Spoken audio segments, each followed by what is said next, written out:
Greetings everyone, my name is Stephen Newcomb. I'm Shawnee and Lenape. I'm co-founder and director of the Indigenous Law Institute, an organization that I founded back in 1992 with my friend and mentor Virgil Kilstraight, who was a traditional headman and ceremonial leader of the Oglala Lakota Nation. Virgil passed to the spirit world in February of 2019, and I always acknowledge him because without his mentorship, taking me under his wing all those years ago, I wouldn't be doing the work that I'm doing now in the way that I'm doing it. I wanted to talk today a bit about the context of the Johnson versus McIntosh ruling and the context of U.S. federal Indian law and policy. The Johnson ruling was handed down by the U.S. Supreme Court in 1823, and it was written by Chief Justice John Marshall. Before I get into that, however, I want to set the context for the conversation, which begins with the original free and independent existence of our nations and peoples, extending back to the beginning of time through our oral histories and traditions. And we contrast that with the system of domination brought here across the ocean by ship by the monarchies of Christendom during the 15th, 16th, and later centuries. And I'll be getting into some of that language and some of the evidence for that domination system as we continue here. Now, let me begin by talking about the way in which some of the language is used in a euphemistic manner. So by euphemism, we mean positive sounding words for really terrible things or for negative things. And I'll begin with two of those euphemisms, which are civilization and civilized. The word civilization is defined by Webster's Third New International Dictionary as the forcing of a particular cultural pattern on a population to which it is foreign. Because of the word forcing being in the definition, we know that free nations and peoples were being forced under a particular cultural pattern of domination. And so we can modify that definition quite accurately by saying it was the forcing of a cultural pattern of domination on nations and peoples to whom that pattern of domination was foreign. With that said, once that had occurred, once that process of establishing domination on top of the original nations of the continent, of the hemisphere, once that was achieved, then those nations would be called civilized because they were dominated. And so those are two excellent examples of euphemisms. Others are jurisdiction, property, dominion, sovereignty. Those are words that are not necessarily positive in their understanding, but they certainly sound a little bit less harsh than the word domination or dominated. Now, to begin with the analysis of the Johnson versus McIntosh ruling, let's go with the initial words that Marshall uses at the outset of the ruling. On the discovery of this immense continent, the great nations were eager to appropriate to themselves so much of it as they could respectively acquire. The way I translate that particular language is to say that the nations of Europe identified the geographical location of a given area, and when they did so, they desired to grab as much of it as they possibly could before any other Christian European nations. And Marshall continued by saying, quote, the vast extent afforded an opportunity to fulfill the ambition and enterprise of them all. So in other words, the massive amount of land made it seem to those nations from Western Europe as if there was plenty for them to divide up amongst themselves. And Marshall continued by saying that the character and religion of the continent's inhabitants, meaning the native peoples, quote, afforded an apology for considering them as a people over whom the superior genius of Europe might claim an ascendancy. That's quite staggering. When you think about the idea that they're claiming a superior genius, a type of superiority mentally, to use their language system, to be able to manipulate meaning, that's quite staggering. And then also the fact that he's using the word ascendancy. When we look that word up in the Webster's Third New International Dictionary, we find the meaning controlling influence, governing power, domination.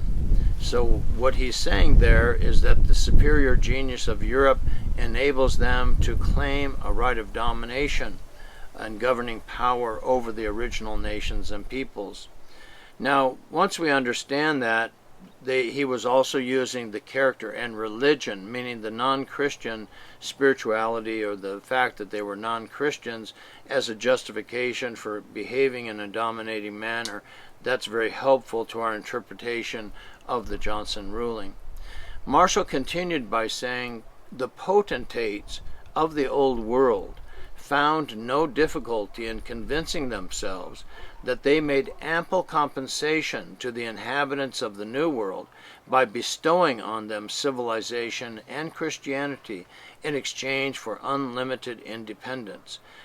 Now Marshall went on to say, but as they, meaning the monarchs, were all in pursuit of nearly the same object, it was necessary, in order to avoid conflicting settlements and consequent war with each other, to establish a principle which all should acknowledge as the law, by which the right of acquisition, which they all asserted, should be regulated as between themselves.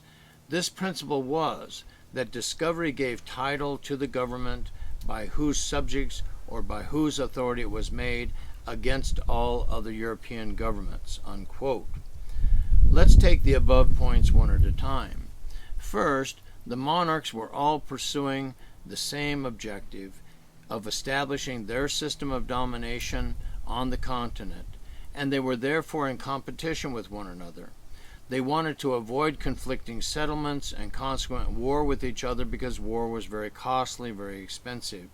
Toward this end, they decided to establish among themselves, said Marshall, a principle that they would regard as quote-unquote the law, that they would use to regulate between themselves their competition for the continent. The principle they agreed upon, as I already mentioned, was the idea that discovery gave title to the first representatives or the monarch of the first representatives to locate a given area of non-Christian land. The title might be completed by actual possession, said Marshall. Now he went on to say, quote, the exclusion of all other Europeans necessarily gave to the nation making the discovery the sole right of acquiring the soil from the natives and establishing settlements upon it. It was a right with which no Europeans could interfere. It was a right which all asserted for themselves, and to the assertion of which by others all assented, meaning they all agreed. The European nation which had first identified the geographical location of some previously unknown place of the continent had the right to exclude all other European nations which arrived there afterwards. And then Marshall says, those relations which were to exist between the discoverer and the natives were to be regulated by themselves, the rights thus acquired being exclusive. Well, think about that for a moment. How did they acquire those rights? Simply by thinking of themselves as having those rights. That's how they were, quote-unquote, acquired. No other power could interpose between them, meaning no other power could come between the natives and the first colonizers. In the establishment of these relations, the rights of the original inhabitants were in no instance entirely disregarded, but were necessarily, to a considerable extent, impaired. And when he says not entirely, it means almost entirely, but not quite disregarded. When a European nation began to interact with a particular native people in a given area that had been located by a Christian European nation, no other Christian European nation could interfere with that relationship. And Marshall then went on to say, the native people were, quote, admitted to be the rightful occupants of the soil with a legal as well as just claim to retain possession of it and to use it according to their own discretion, but their rights to complete sovereignty as independent nations were necessarily diminished. Now, the European nations mentally conceived of the native peoples as being the rightful occupants, and that word occupants is critical here, but the native peoples were also considered to not be able to have the same degree of right to the continent as the Christian Europeans because of the superior genius that Marshall had mentioned earlier, and they were able to think of themselves as having unlimited independence on the continent, and the native peoples only having a right of occupancy. So all of this was a way of saying that the way in which the Christian European thinkers conceptualized reality, that was the basis upon which Marshall said that the rights of the native peoples to complete sovereignty as independent nations had been necessarily diminished or reduced, because that's the way in which the Christian European thinkers, including John Marshall and the Supreme Court, thought about such matters. They asserted the ultimate dominion to be in themselves, and claimed and exercised as a consequence of this ultimate dominion a power to grant the soil, while yet in possession of the natives. These grants have been understood by all to convey a title to the grantees subject only to the Indian right of occupancy. If you take the last letter N and remove it from the word dominion, you get dominio, which is the Latin word meaning variously to subjugate, to subdue, to subordinate, and to dominate, or domination.